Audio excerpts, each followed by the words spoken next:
Hi friends, మీకు ఈ video నచ్చినట్లయితే తప్పకుండా లైక్ చేయండి. సరస్వతి మేడం ఎక్కడున్నారో తెలిస్తే నా కూతురు ఎక్కడుందో తెలుస్తుందని చెప్పి రామూర్తి అంటూ ఉంటాడు.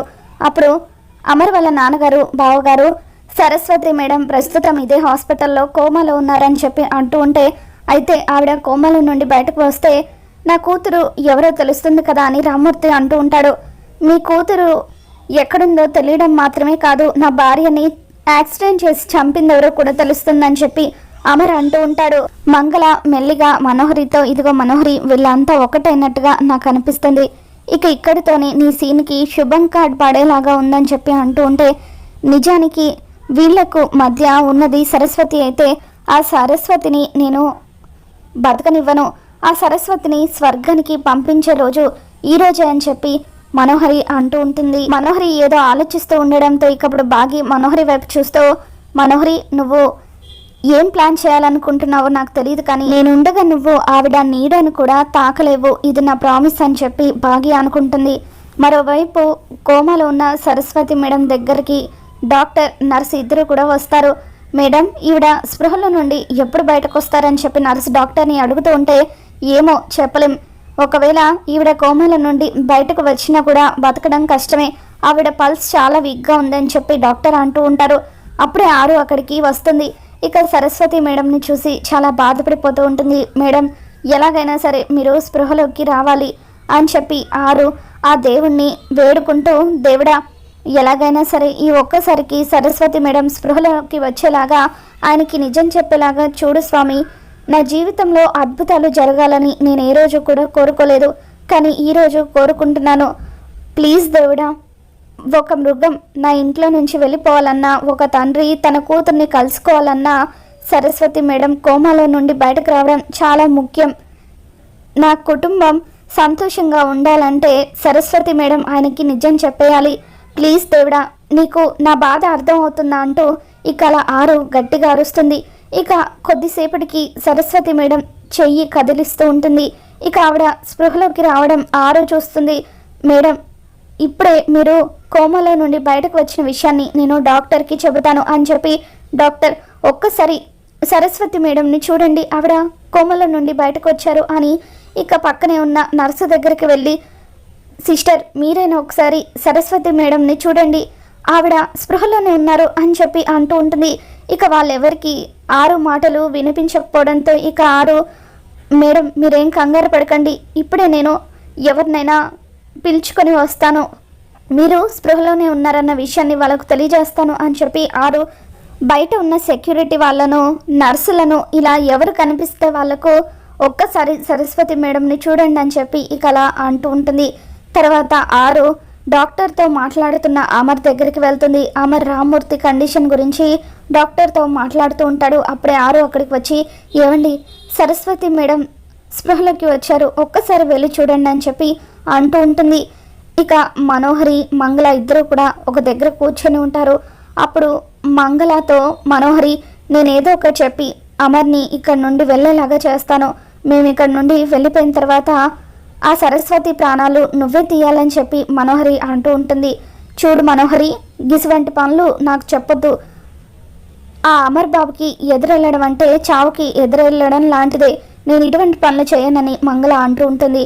వసే మనో, ఇప్పటికైనా మారవే, సరస్వతి మేడంని ఏం చేయొద్దు అని చెప్పి ఆరు అంటూ ఉంటుంది. డాక్టర్తో మాట్లాడి అమర్ రూమ్లో నుండి బయటకు వస్తాడు. ఇక అప్పుడు వెళ్దామా అమర్ అని చెప్పి మనోహరి అంటూ ఉంటే, అప్పుడు అమర్కి ఆరు, ఏమండి ఒక్కసారి సరస్వతి మేడంని చూడండి, ఆవిడ స్పృహలోనే ఉన్నారు అని చెప్పి అంటూ ఉంటే, అప్పుడు అమర్కి ఎవరో చెప్పినట్టుగా సడన్గా సరస్వతి మేడం గుర్తుకు వచ్చి ఒక్కసారి సరస్వతి మేడం దగ్గరికి వెళ్దామని చెప్పి అంటూ ఉంటే, అప్పుడు మనోహరి, నేను ఇందరికి వెళ్ళొచ్చాను అమర్, మేడం ఇంకా కోమలోనే ఉన్నారు అని చెప్పి అంటూ ఉంటుంది. అయినప్పటికీ అమర్, నేను కూడా ఒకసారి చూడాలని చెప్పి అలా సరస్వతి మేడం దగ్గరికి వస్తాడు. ఇకప్పుడు సరస్వతి మేడం చెయ్యి కదిలించడం మనోహరి చూస్తుంది. అమ్మో, ఇదేంటి, స్పృహలోకి రాదేమో అనుకుంటే ఈరోజే స్పృహలోకి వచ్చేస్తుంది, ఇప్పుడు కనుక ఇది స్పృహలోకి రావడం అమర్ చూసేస్తే ఇది నా బండారం అంతా కూడా బయట పెట్టేస్తుంది అని చెప్పి మనోహరి ఎంతగానో టెన్షన్ పడిపోతూ ఇక తను చెయ్యి కదిలిస్తున్న విషయం అమర్కి తెలియకుండా ఉండాలని చెప్పి తన చేతి మీద మనోహరి బెడ్షీట్ని కప్పేస్తుంది. ఇక అది చూసిన ఆరు, ఎందుకు ఇలా చేస్తున్నావు, ఆయనకి మేడం స్పృహలోకి వచ్చిన విషయం తెలియకుండా ఉండాలనే కదా అని చెప్పి అంటూ ఉంటుంది. ఇక ఆ తర్వాత అమర్ డాక్టర్తో, డాక్టర్ మేడం కోమలో నుండి ఎప్పుడు బయటకు వస్తారని చెప్పి అంటూ ఉంటే, చెప్పలేమండి అని చెప్పి డాక్టర్ అంటూ ఉంటారు. ఆవిడ పల్స్ కూడా చాలా వీక్గా ఉంది అని అంటూ ఉంటే, ఈవిడ ప్రాణాలతో ఉండడం మాకు చాలా ఇంపార్టెంట్ డాక్టర్, నా జీవితానికి సంబంధించిన విషయం ఆవిడ చేతుల్లోనే ఆధారపడి ఉంది అని చెప్పి అమర్ అంటూ ఉంటాడు. కనిపించని శత్రువులతో యుద్ధం చేస్తున్నాను, సహాయం చేయమని మిమ్మల్ని అడగడం లేదు, చిన్న సహకారం అందించమని చెబుతున్నాను అని అలా అమర్ సరస్వతి మేడంతో మాట్లాడుతూ ఉంటాడు. ఇక ఆ తర్వాత అమర్ సరస్వతి మేడం చెయ్యి కూడా పట్టుకుంటాడు.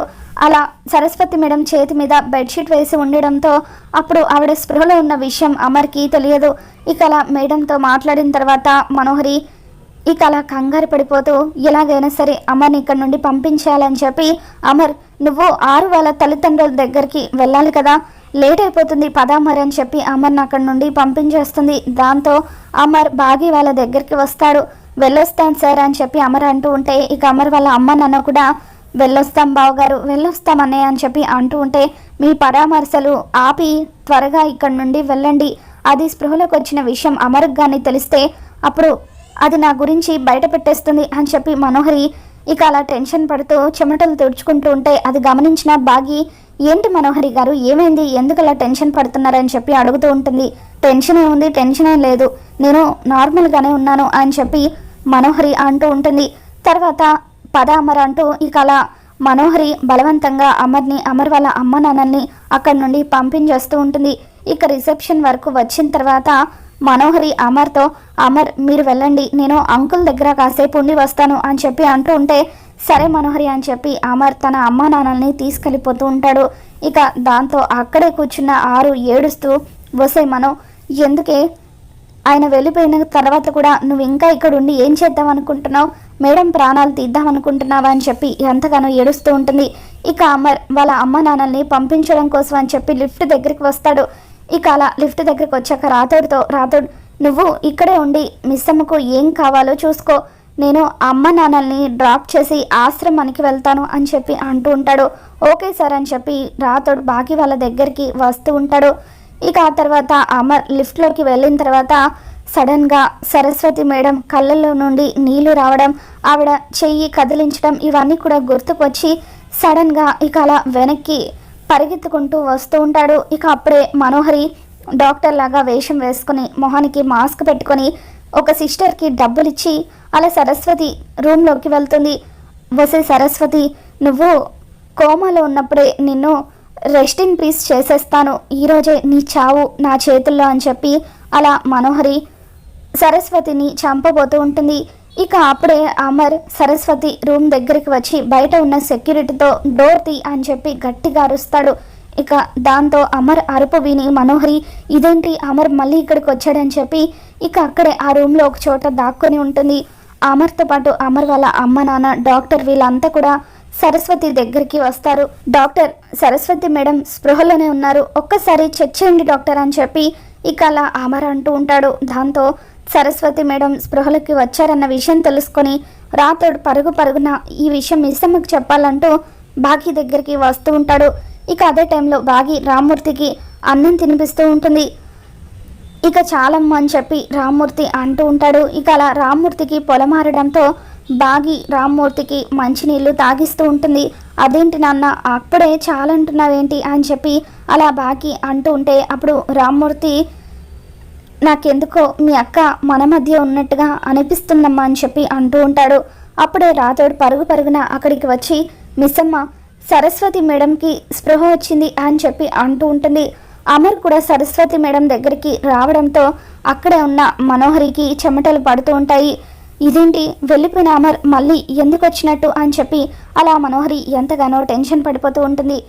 మరోవైపు స్కూల్లో ఉన్న ప్రిన్సిపల్ అంజలి వాళ్ళని బెదిరిస్తూ ఏంటి మీరు బంటితో గొడవ పడ్డారంట, సెలబ్రేషన్స్ చేస్తామని అన్నారట కదా అని చెప్పి అంటూ ఉంటే అవును ఆ బంటి కూడా మీరు సెలబ్రేషన్స్ చేయలేరని మమ్మల్ని వెక్కిరించాడు, మాతో గొడవ పడ్డాడు, అందుకే చేసి చూపిస్తామని మేము కూడా అలా ఛాలెంజ్ చేశామని చెప్పి అంజు పాప అంటూ ఉంటుంది. మీకు బంటి గురించి తెలీదు, బంటి వాళ్ళ నాన్న పెద్ద బిజినెస్ మ్యాన్ అని చెప్పి అంటూ ఉంటే అప్పుడు ఏంటి మీరు మమ్మల్ని భయపెడదామని చూస్తున్నారా, మేము ఎవరి పిల్లలం అనుకుంటున్నావు, లెఫ్టినెంట్ అమరేంద్ర గారి పిల్లలం, మమ్మల్ని భయపెడదామని చూస్తారా మీరు, భయం అనేది మా బ్లడ్లోనే లేదు, శత్రువు ఏ వైపు నుండి వస్తాడో తెలియకపోయినా మా నాన్న బార్డర్లో పోరాడతారు అని చెప్పి మేము అసలు సెలబ్రేషన్స్ని ఏ రేంజ్లో చేస్తామో చూడండి అంటూ ప్రిన్సిపల్తో ఛాలెంజ్ చేసి అంజు వాళ్ళు అక్కడి నుండి వెళ్ళిపోతారు. బంటి వాళ్ళు సెలబ్రేషన్స్లో ఏ చిన్న తప్పు చేసినా కూడా స్కూల్ లీడర్గా వాళ్ళని తీసేసి నేనే పెడతానని చెప్పి ఇక అలా ప్రిన్సిపల్ మేడం మీ నాన్నగారు నాకు ఐఫోన్ ఇస్తానన్నారు, ఆ సంగతి చూడమని చెప్పు అని అంటూ ఉంటుంది. మరోవైపు సరస్వతి మేడం ఏమో అమర్కి నిజం చెబుతూ ఉంటుంది. తర్వాత ఏం జరగబోతుందో మళ్ళీ మన ఛానల్లో తెలుసుకుందాం. వీడియో నచ్చితే తప్పకుండా లైక్ చేయండి.